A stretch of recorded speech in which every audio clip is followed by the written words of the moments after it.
Hello, this is Tim Diacono, and with me today is former Prime Minister Joseph Muscat, who was in the news recently after police searched his home. Dr. Muscat, thank you for being with me here today. Thank you. You said that somebody wanted to pass a message through the search. Who was it? Well, I will not delve into the details, but I think I was quite clear with what I said.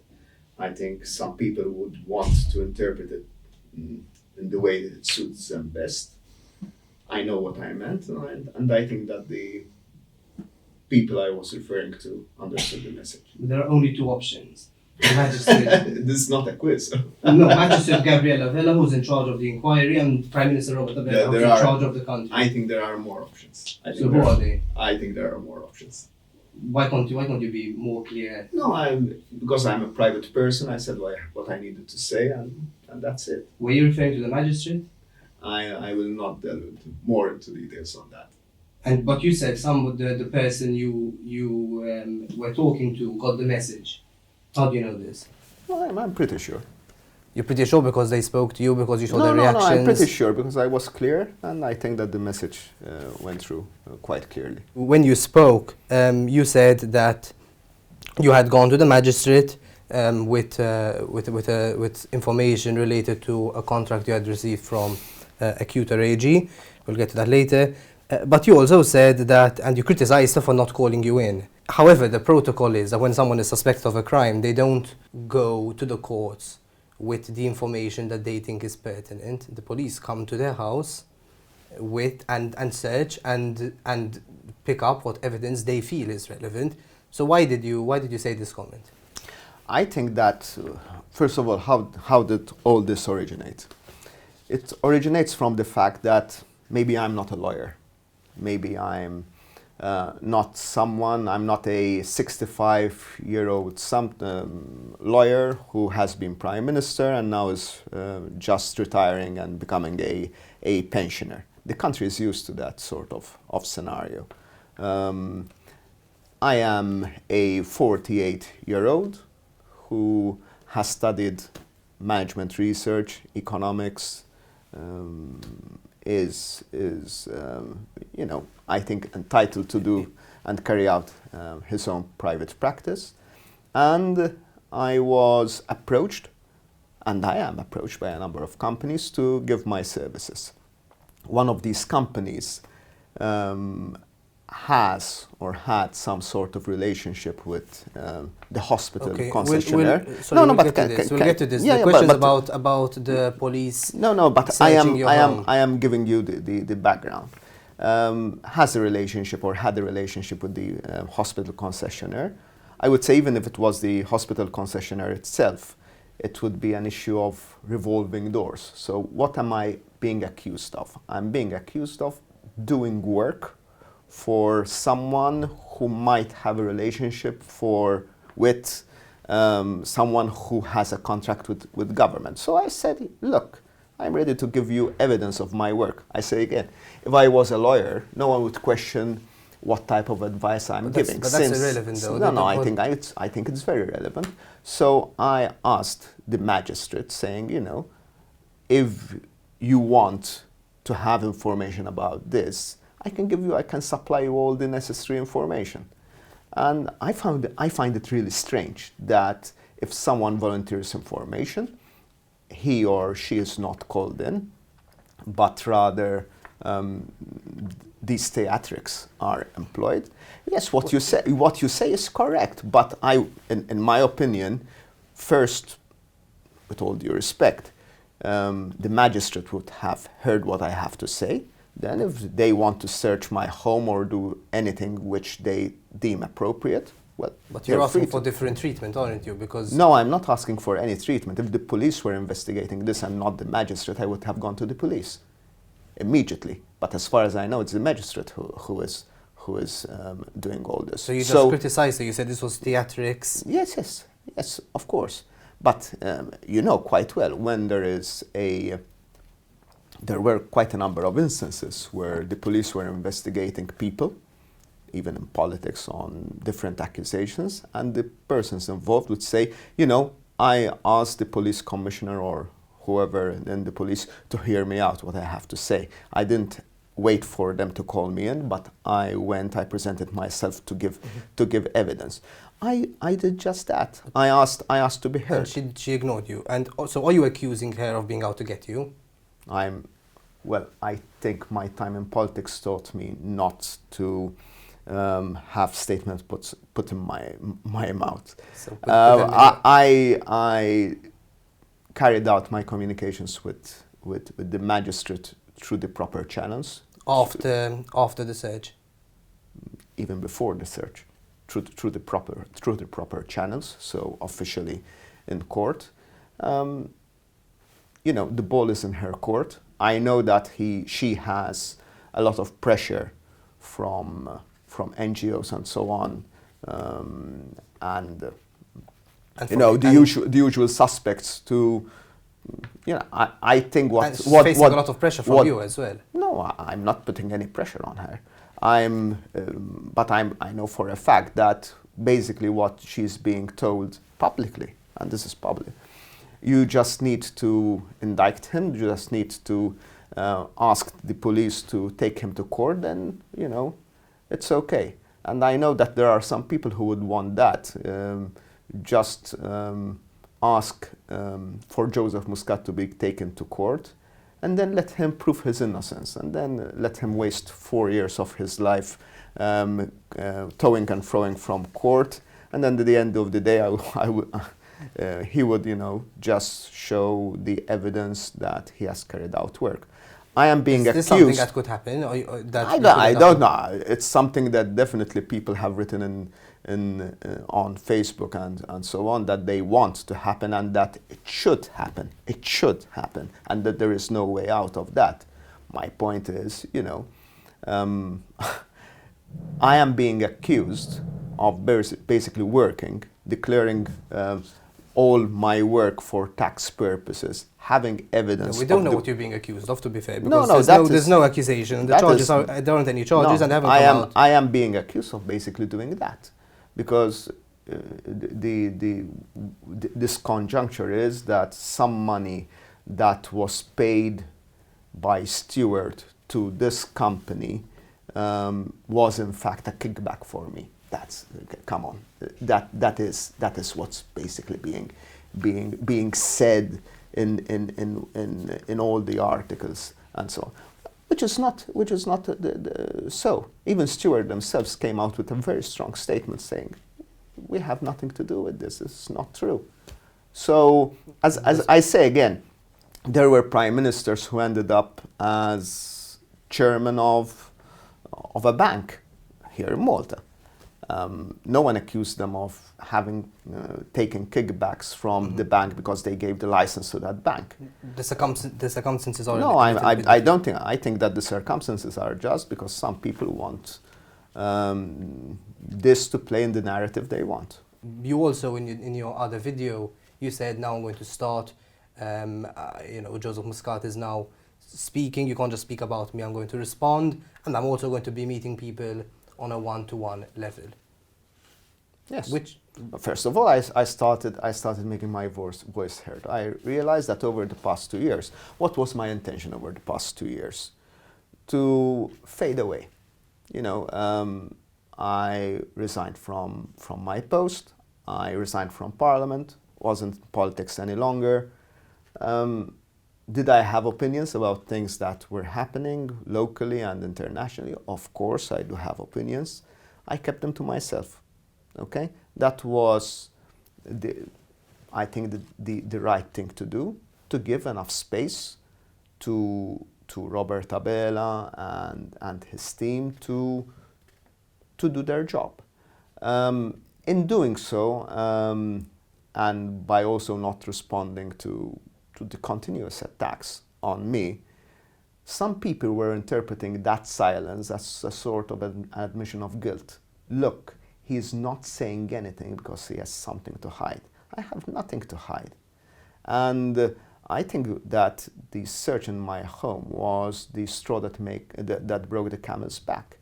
And I decided, well, hell, then I'll start saying what I think. From time to time and occasionally. That's why I'm here. And what about meeting people? Well, meeting people in various formats. I realized that just being at the fringes, at the margins, you know, out of my own volition, wasn't being seen as a sort of way of giving space, but as a sort of way of hiding, and I'm not hiding. So there's a reason there's been criticism about your video, and that is because when you said, I decided to speak out because the search was the straw that broke the camel's back, but when you did speak out, it was to criticize the institutions. It was to criticize a very key institution. It seems that everyone in this country has the right to say whatever they want, with the exception of me.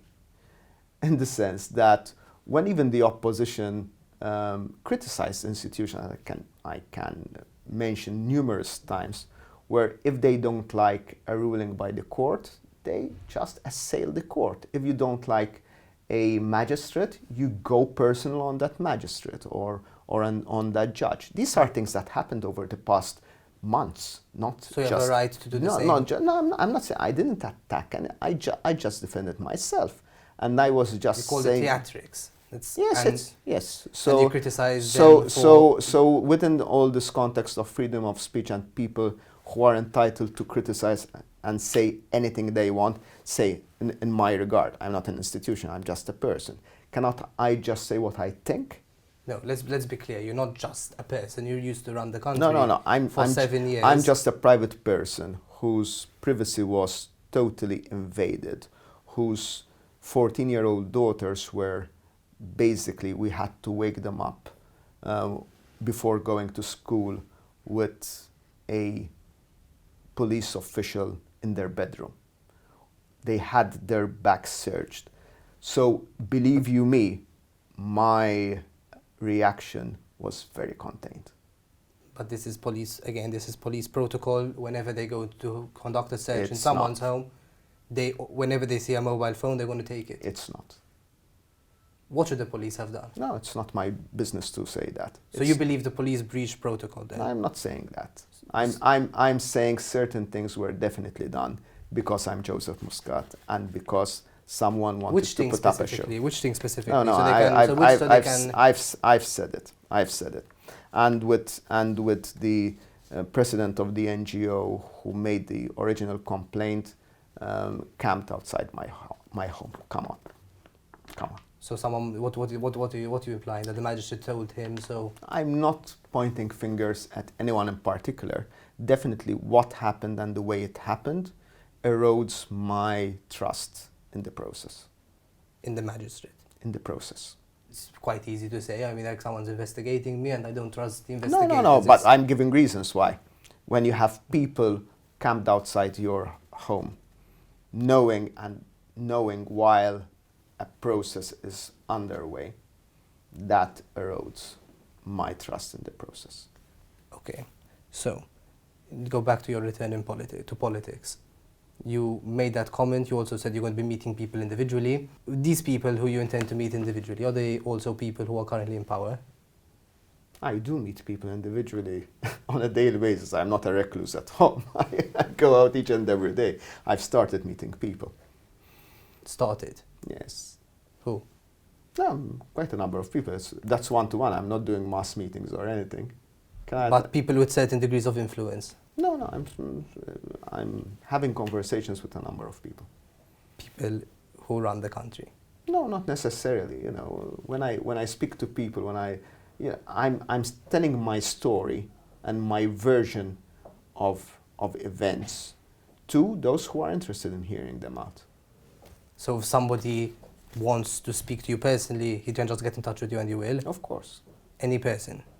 Any person. People I trust, at least. So people you trust, which means people you used to work with? No, not necessarily. There are people I trust who I've never worked with. Okay, people you know personally, though? People I trust. And know personally, and some who you used to... I've never worked with you. I've had a meeting with you. So that doesn't make you a colleague or just someone. I think you do your job well. We have had quite a number of tit for tats over the years. I still respect the work you do, and I think your heart is in the right place. Maybe you will still criticize me, maybe I will still criticize you, but we met and I'm here. Okay, so you said you had some prior knowledge that the search was going to happen. Were you in touch with the Prime Minister or any of his aides before No. the search happened? No, Not at all? absolutely. Okay, you were Prime Minister for 7 years. Did the Prime Minister, Robert Abela, have the power to stop the search? No, No, he didn't. He couldn't have gone to the magistrate and No. Did you speak to him after the No. search or any of his aides at all? no. Okay, you seemed quite angry in your videos. So you're saying that there was no direct communication with the people who run the country, that you're saying yourself that you might be facing... There were many people who spoke to me, many people from within government. Well, I don't know. I didn't speak to the Prime Minister. What did they say? They were angry. Obviously, they were angry. They think that it was all theatrics, for sure. These are people who used to work for you? I would say people who are in government, who are still in government, people who are very high ranking, obviously. In fact, it was... But even from the opposition, I must say. There were people from the opposition, high ranking officials, who said, yes, this is theatrics, this is totally not on. Privately? Of course, they didn't go take to Facebook, they would be slaughtered if they said so publicly. On that note, it was your birthday recently, and in fact, it was noticeable that quite a few MPs published posts, and they even spoke in Parliament, some of them thanking you and wishing you well. Do you still speak to your former team? Of course. How often? How often? I don't pester them. I don't send them messages daily or so on. But I'm in touch with basically everyone within the Labour Party. Do they come to you for professional advice? No, there's is no sort of professional, relationship. It's just a friendly relationship. There are some who would ask for my thoughts on a particular subjects. There are others who would... Who are we talking, ministers? People at different levels, not just ministers. And people with whom I just have a social, interaction. What about the Prime Minister? Sometimes we used to speak, yes. It's not the first time, but I'll keep our conversations to ourselves. Has he ever asked you for advice? I never volunteered to give the Prime Minister any advice, and I think he has his team of advisors. Whenever he wanted to bounce something on me, mostly to counter-check some details on previous decisions that were taken, to have a background of those decisions, he did so directly. In your most recent video, you said you won't allow anyone to break up the Labour movement that you had created. Are there people within the Labour Party who want to break up the movement? I think there are some people, very few people, who don't appreciate the level of commitment, of energy, the amount of work that it took to bring so many people together. And there are very few, well-intentioned, I must say, so it's not because they want to break up the movement or anything. But they think that it's only natural that Labour is in government. They don't remember, or probably weren't even there, when we spent all those years in the wilderness of opposition. So these are newcomers to the party? I wouldn't say newcomers to the party. I would say people who weren't there and maybe don't appreciate the work that was done by the grassroots, by people within the Labour Party, and people who crossed over from the Nationalist Party over the years in opposition. And who are these? These are activists or ministers or No, it's just a few well-intentioned people, I think. But the high positions, though, or no, I think that it's irrelevant what positions they're in. It's very relevant. Do any of them work in Castile? No. I think that there are some people who are too impressed by a couple of Facebook posts and would be willing to do things without having the historical knowledge of the repercussions of Do all these this. people work in Castile? Well, I'm not saying where they work or they don't work. I think they are well-intentioned. They do, don't they? I think they are well-intentioned. I think they don't appreciate fully what was done over the years, not by myself, by a large group of people, even, you know, I wouldn't want to call them low-ranking, but the activists. And I'll give you one example where I think this is where I would call on government to be more resilient. I think that there are some people who are very impressed with, as I said, if someone writes something on Facebook, we need to please that someone that's written something on Facebook. I think decision making, policy making, even how to deal with people, should not have anything to do with social media or the pressure that one gets from social media. And I'll give you a very concrete example. Years back, when I was still in opposition, Sandro Ketkuti, who had just approached the Labour Party, punched Vince Farrugia, God bless his soul, in the face. It was a terrible mistake. And, you know, social media was maybe in its infancy, but yeah, I was getting calls, you know, you should dump him, you should just throw him away, have nothing to do with him. I did not do so. I do like to think that I value people, and thank God for that, in the sense that even though with all the criticism I get for being friends with Sandro Ketkuti, Sandro was one of the people who gave me some of the best ideas on, say, the first-time buyer scheme to revive the economy and industry. So my point. This is the pause, though. Like, is something? What's happening currently, though? What advice is the Prime Minister? No. My point. Wrong? My point is, I wouldn't say wrong advice. I would say well-intentioned advice, but one should not try to change course or advise the Prime Minister to change course on certain policies. On what? It's not just on. Well, let me give you an example.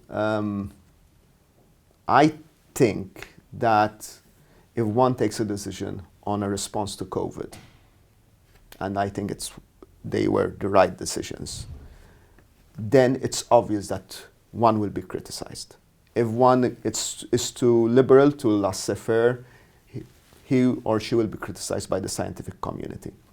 If one abides by strict rules, they will be criticized by others. My point is, take a decision, go ahead.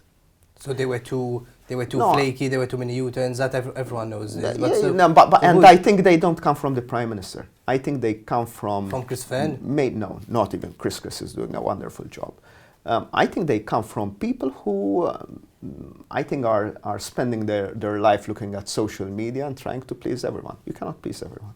And these are top-ranking people, just to people, yes. I think people who have the Prime Minister's ear. Okay. Keith Schembri, Brian Tonna, Colcini all spent some time in jail before the court cases against them concluded. Jorgen Fenech has been in jail for a few years. Could you be next? I don't need to. I have no reason to be in jail, definitely. Do you think about it, though, that you see people who you had worked very closely with and they did end up over there? No, obviously I'm very sorry for them. I was devastated when I see people I know who spend time or are spending time in jail, definitely. But do you fear that it's possible? Nothing. I fear nothing. I have nothing to fear. Okay, let's talk about this contract that we had mentioned before. Acuter AG, a Swiss company owned by a certain Wasai Bati. You said it was a legitimate contract. If anything, it was an issue of revolving doors. So what projects did you consult him on? No, I gave the full details to the magistrate. I gave her a lot of details. There are international projects, none of them having to do with Malta. Like what, though? Well, I gave the details to the magistrate. I'm not divulging those details, also because they're privileged in the sense that I have a contract with these people. I cannot just go around saying, divulging the details. But on what? On I have professional secrecy too. I'm a professional. Don't be specific on what projects they were, but like what kind of projects? Like we're talking what, a bridge in America? Bridge in America? No, it's not a bridge. A gas pipeline? But infrastructural projects in a number of continents, and involving very high-ranking companies from across the world. How did you meet Mr. Bhatti? I met him here in Malta. He was introduced to me as an investor. He had, or has, I don't know, I think had an office here in Malta. And I met him. I think I did answer this concretely with the dates. I don't recall the dates, but I met him a few years back. And after you resigned as Prime Minister, he approached you? When I announced that I would be... So there was that interim period where you were still Prime Minister? Yes, but you were well, he and quite a number of other people had approached me, offering me jobs and offering me, roles within their companies. They did. People did. But there's an issue with this, Mr. Bhatti, and it's this. 3 weeks after Jorgen Fenech was revealed to be the owner of 17 Black, he reached out to Mr. Bhatti himself to ask for his help to move money out of the Dubai Emirates. I learned about this from the media. I had asked him about this.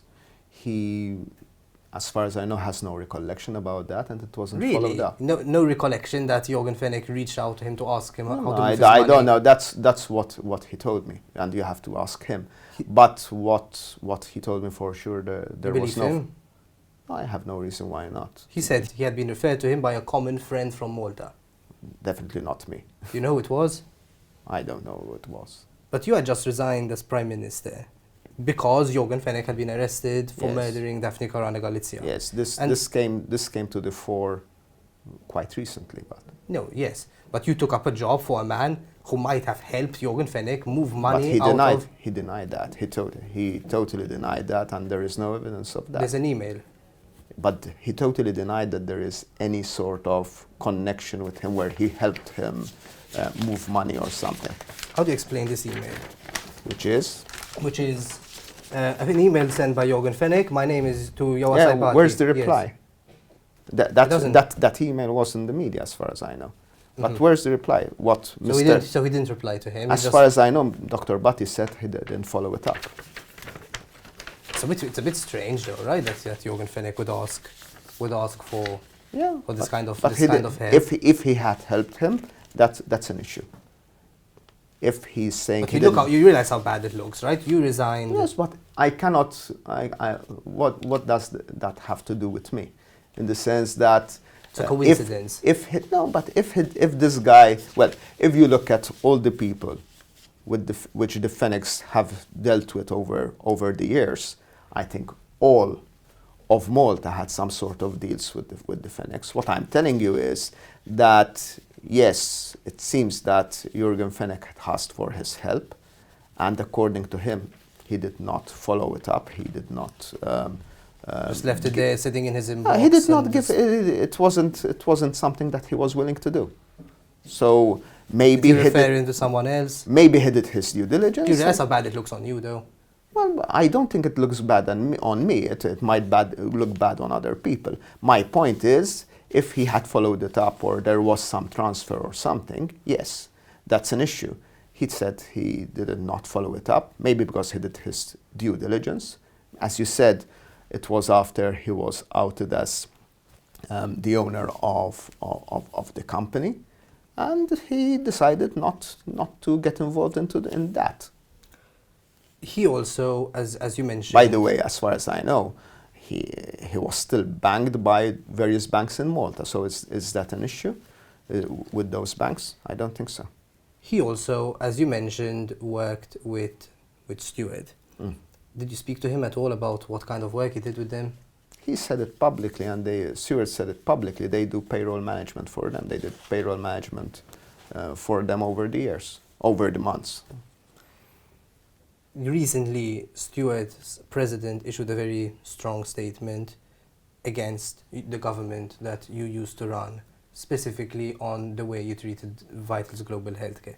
They said you didn't even audit them at all, and that consequently there was lots of unpaid tax that no one even knew about. Why didn't you audit them? So let's put things in order. So at one point I'm being accused of taking money from Stewart, and at another point I'm being attacked by Stewart. Neither is correct. Stewart are putting their record straight. I will not get involved into an issue between the Maltese government and Stewart. I do believe that a lot of good things were done. Yes, there were some deficiencies, for sure. It's about your government, though. No, it's one government. The government from 2013 to now is the same government. But it was under you that Vital's Global Healthcare Yes, came here. yes. And there was... Why didn't you audit them? There was... Well, I didn't get involved in what was done with the concession, on the granting of the concession, on anything at that level. What I can tell you is that there was an NAO report, and what the NAO has said, basically it was hard-hitting criticism, but at no point in time did they say that there was something illegal or of the sort. Did the police speak to you about it? They haven't. They have searched my home. They haven't spoken to me about anything. Not even the fact that there was no auditing, no Why auditing should trail they at speak all? to the Prime Minister about this? You know, it's You're a in whole... charge of the country. So. Yeah, I'm in charge of the country. I'm not in charge of seeing if a company is audited or not. That brings us to the end of the first part of our interview with former Prime Minister Joseph Muscat. Stay tuned, because the second part of our interview will be uploaded to lovinmalta.com very shortly.